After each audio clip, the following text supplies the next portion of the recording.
All right, guys, we got our package from MCP from Brad. We bought some English fittings. We bought 4 90s, 4 straight fittings, and 4 45s. We got new brake lines. We ordered some new brake lines to get rid of all this metric junk. And I know what you're thinking. Those are Kelgates. It's metric stuff. How are you going to put English fittings and lines on metric? Well, you know what we're going to do is the actual fitting, the thread is so close to 1/8 inch pipe, it's not funny.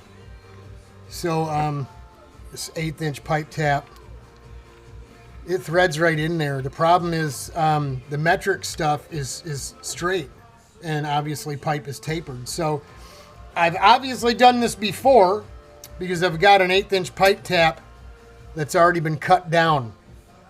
Right, this is about 390, almost exactly where an 1/8 inch pipe tap fitting, the taper is going to start. And if you look at it on a full tap, it's about in here somewhere. So you'd have all this in this hole, and they will tend to bottom out before you get the taper wide enough to be able to get a new American fitting, English fitting in there. So I've done this before. You can tap, you just run the tap through. That's why I tore everything apart. We'll just run the tap through. We'll get nice English threads in there for any of our, whatever we want to use, 45, 90, or straight. We got a 119 inch long brake line and 2 11s, and I already had 2 11s. The 11s are just not going to work with a 90 degree or a 45 fitting. We want the right and left brake line to do this here as the wheels turn in and out.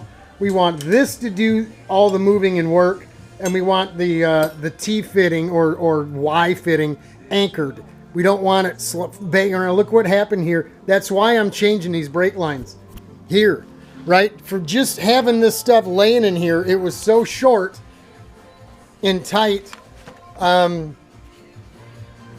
anytime you move these wheels, the T came to about right here, and it wanted to move with the wheels when you turned it, and it was beating up my paint, and that is not going to fly with Big Daddy. So little education, you can retap or open tap out and open it for the English fittings. Like I said, I went ahead and have done this in the past. Have knocked down an 1/8 inch pipe tap to the approximate. I think, like I said, I measured it. I think it's 0.390.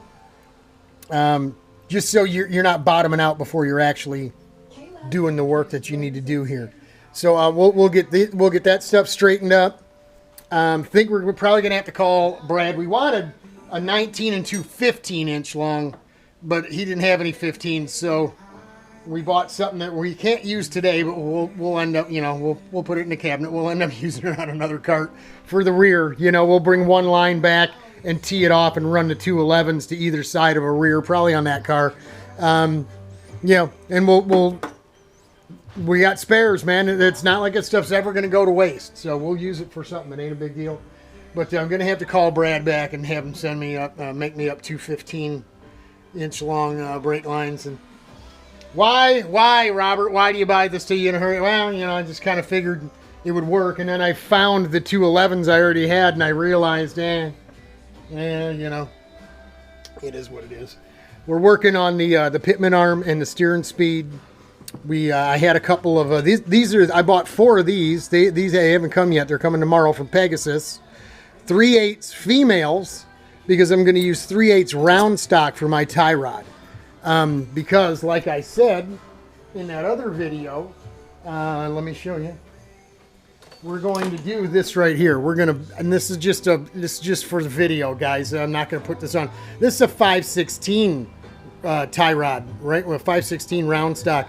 We're gonna bend it. Obviously, it's gonna fit better than this, but that's what we're going to do. But we're gonna use a 3/8 piece of round stock, which is heavier, and a heavier heim joint, obviously. So we used, we got 2 of these here. We've used a couple of these just to mock up. We stuck a piece of 5/8 right through, simulate the steering shaft, right? And then we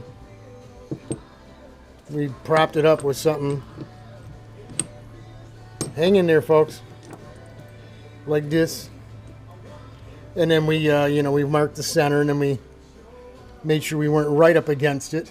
Right, so we got 0.850 from the center of the steering shaft to the first hole, and then 1.3 or 1.2.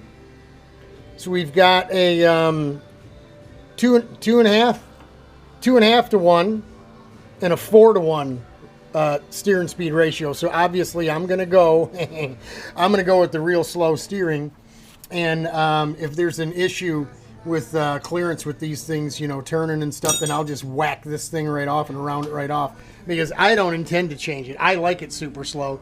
I don't mind having to turn the steering wheel a whole bunch if it makes the car, you know, not non-sensitive, non-directionally sensitive. And like I said in the other video, that's how my shifter carts are. Did it for fatigue reasons, and I end up getting used to it. Just taking this go-kart out for 3 sessions in October of last year, I just freaked out. Just all I could do is squeezing on that steering wheel, concentrating on not moving it until I was ready to turn. And so you see a lot of no,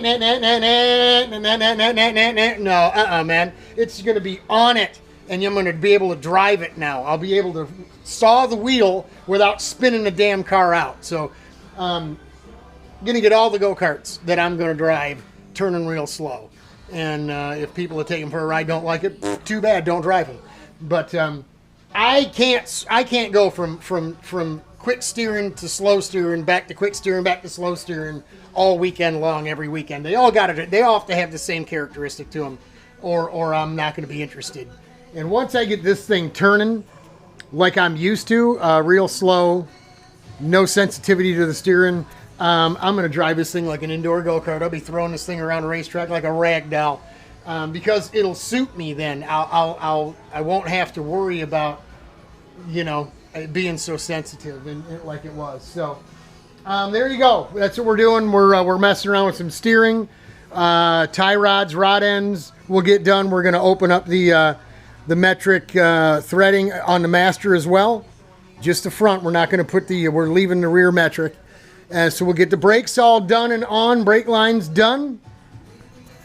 Well, maybe not done, because we got to get a hold of Brad and get some 15-inch long brake lines. But we'll get everything in place, you know. So all we got to do is throw those 15-inchers on, and then bleed the system out, the front and rear. But the steering will be done. We'll be able to get tanks on over the weekend, I think, and really get moving on getting the motor mounted up, pipe on, pipe mount, gear belt, all that stuff. Yeah, it's going to be another week before we actually get the thing done and running. But it's getting there. We're getting close. So I know it doesn't look like it, but it's coming along. Trust me. Hang in there, folks. We're praying for you. Godspeed.